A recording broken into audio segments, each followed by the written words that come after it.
Elon Musk's car collection is out of this world. The Tesla Titan doesn't just like plug-ins and spaceships, he also has some analog taste in transport too. According to Forbes, Elon Musk entrepreneur, engineer, innovator, philanthropist, space invader, and e-trailblazer is worth around $42 billion. He's not the richest man in the world, but he's definitely in the top 40, which you would think would be really nice for him. But the South African-born businessman doesn't seem overly bothered about his bank balance. The only things he seems to care about are making the world a better place. Looking after his large family, he has 5 children from his first marriage. His partner Grimes and their delightful little son, A-Xii, and cars. And before you say it, no, not just electric cars. Despite being the CEO and driving force behind Tesla, 49-year-old Musk is a big fan of things on 4 wheels, especially if they can also drive underwater. And over the years has had his fair share of cool cars and planes. He hasn't always driven them very well, but let's not get ahead of ourselves. Ford Model T, 1920, the first attempt at a mass-produced car for the general public, Henry Ford's Model T was released in October 1908 and is considered the most influential car of the 20th century, much to the chagrin of the Renault Espace. This description probably explains why a friend of Musk's gifted him a Model T. So the most influential car maker of the 21st century, we can argue about that later, had something to compare his Tesla creation to. Upon its release, the Model T cost just $850. For that money, you can buy half a Tesla Model S carbon fiber spoiler. E-Type Jaguar Roadster, 1967. Musk calls his E-Type Jaguar his first love, and he fell for it at the age of 17. It was 1988, the year before he decided to move to Canada, and someone gave him a book of the greatest classic convertibles ever made. The one I liked the best was the E-Type, and I said, well, if I can ever afford it, that is the car I am going to get, and so that's why I bought it. Having launched his first company in 1995, a software business called Zip2, some of his venture capitalist investors gave Musk $40,000, and that was all the excuse he needed. He spent most of the money on an old E-Type, and it was so unreliable, it actually broke down on the drive back from the dealership. Not that it put Elon off, he still owns the Jaguar to this day. Lotus Esprit, aka Wet Nelly, 1976. Ah, Mr. Musk, we've been expecting you. The auctioneers must have been thinking when Elon's representative entered the bidding for this iconic piece of automotive James Bond memorabilia in 2013.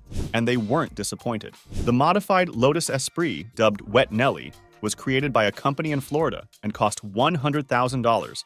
And although it only served as an underwater prop, not a real amphibious car, you do realize The Spy Who Loved Me wasn't a documentary. It didn't deter Musk from paying nearly $1 million for it. It was amazing as a little kid in South Africa to watch James Bond drive his Lotus Esprit off a pier, press a button, and have it transform into a submarine underwater, said Musk.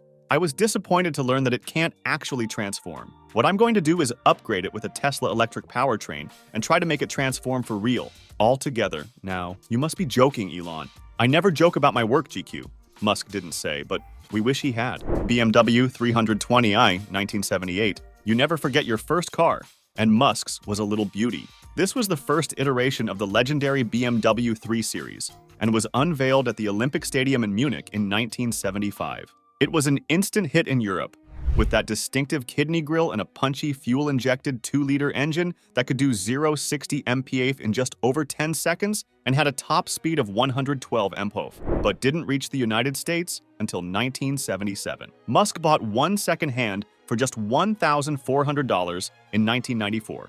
And, truth be told, he got what he paid for. He kept the car for a few years until one day, he allowed one of his Zip2 interns to run a few errands in it, and one of the wheels fell off. However, the Musk success story kept on rolling, and when his first company was sold in 1999, he made $22 million for his 7% share. Aero L39.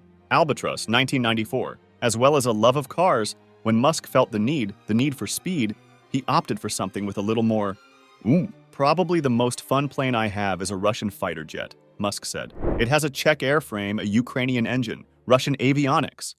It's what they used to train their fighter pilots on, so it's incredibly acrobatic. The plane in question was an Aero L39 Albatross, designed in the 1960s by Aero Vodachody and introduced into the Czech military at the start of the 1970s. Literally, it was just like in Top Gun, he continued. You're no more than a couple of 100 feet above the ground, following the contour of the mountains. We came up to a mountain, did a vertical climb up the side of it, inverted, Turned upside down. Yeah, that was fun. It's like a roller coaster, only you go much farther up and down. But your butt hurts if you fly in it for more than an hour. The seats are really hard. What an arse. McLaren F1, 1997.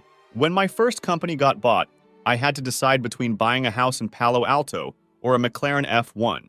Best car ever in my opinion, Musk tweeted.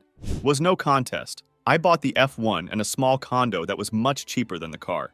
Of the 106 McLaren F1s ever made, number 067 was one of only 7 imported to the US in 1997 and belonged to one very careless owner, Elon Musk. The 3-seater hypercar was capable of 240 mph. Elon claimed to have hit 215 mph on a private runway, and Musk used his like a company car, often commuting from LA to San Francisco in it. Despite putting 11,000 miles on it, Musk was so confident he wouldn't be one of those cliched rich guys that buys a sports car and crashes it. He didn't even bother getting insurance. Fast forward to 2000, and Musk was heading to an investment meeting with his friend Peter Thiel when his passenger asked, "So, Elon, what can this thing do?" To which Musk replied, "Watch this."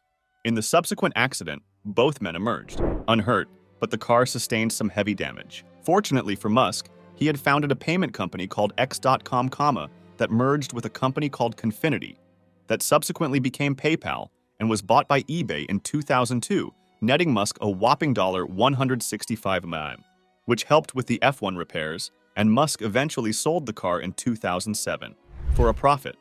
"The McLaren is a great car," Musk said in a 2013 interview.